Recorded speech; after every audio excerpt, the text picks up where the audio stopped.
राजस्थान के पास झंडूपुर नाम का एक गांव था, जहां रामलाल नाम का गरीब आदमी रहता था।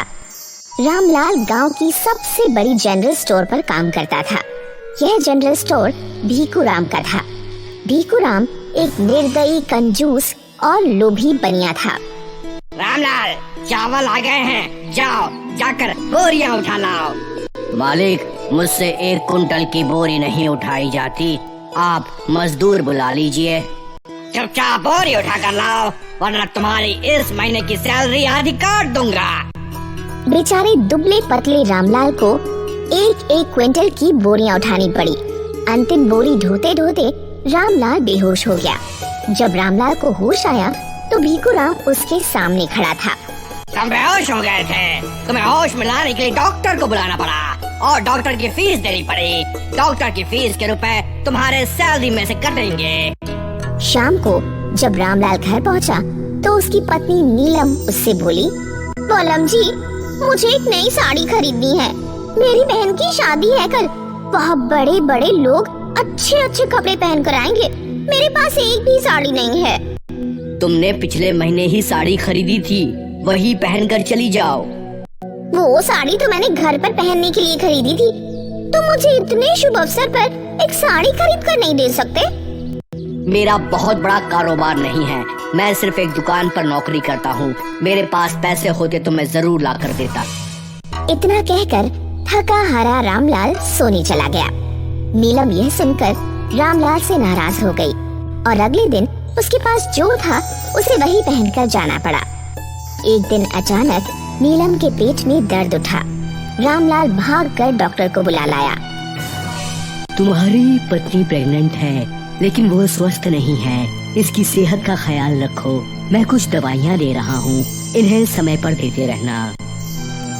रामलाल ने 5 दिन लगातार अपनी पत्नी का ख्याल रखा, जिस कारण वह काम पर नहीं जा सका। नीलम के बीमार होने की वजह से इस महीने का खर्च बहुत बढ़ गया।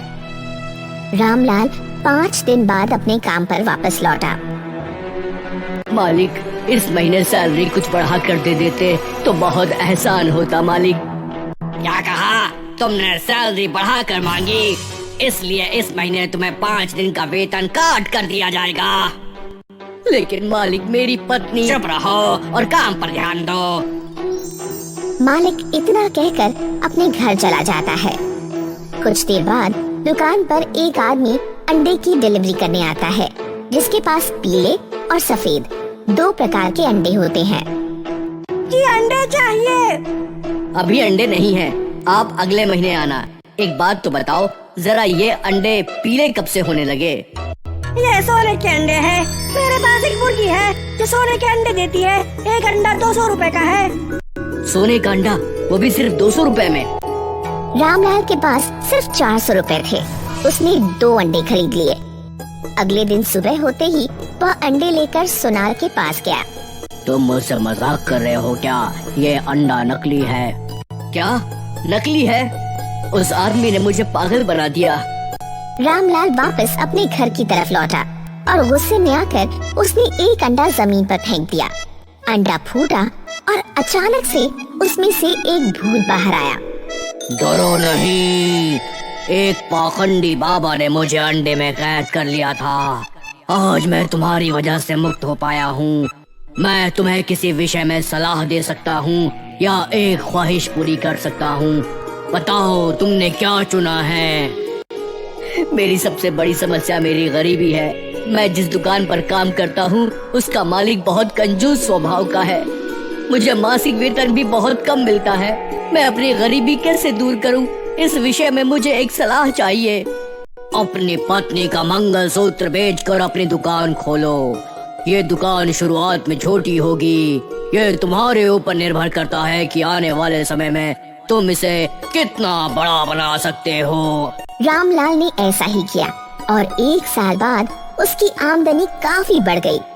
उधर भीखूराम का स्वभाव अच्छा ना होने के कारण उसकी दुकान में कोई नौकर टिक नहीं पाया। धीरे धीरे कस्टमर्स भी कम होने लगे। भीखूराम एक दिन परेशान होकर रामलाल के पास पहुंचा। रामलाल, मुझे माफ कर दो। मैंने तुम्हारे साथ कभी अच्छा व्यवहार नहीं किया। मैं आज बहुत गरीब आदमी हो गया हूँ। कृपया मेरी थोड़ी सी मदद करो। मुझे अपने कर्मों का बहुत पछतावा है रामलाल। रामलाल को भीखूराम पर दया आ गई।